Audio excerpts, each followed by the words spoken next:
பங்குனி மாசம் நல்ல இளவேணிற் காலம் பழனிக்கு வந்தா உன் தெய்வீக யோகம் பழனிக்கு வந்தா உன் தெய்வீக யோகம் உத்திர நாளில் உன் உற்சவ தேரில் சிங்காரமாக உன் அலங்காரம் கண்டே அலங்காரம் காண நான் ஆனந்தமானே கைலாசன் மகராசா உன் வாசல் வந்தேனே குளிரான பன்னீரால் அபிஷேகம் கண்டேனே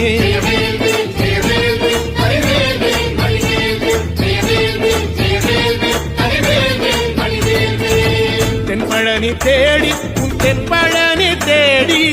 திருநீரு பூசி நான் ஓடோடி வந்தேன் திருநீரு பூசி நான் ஓடோடி வந்தேன்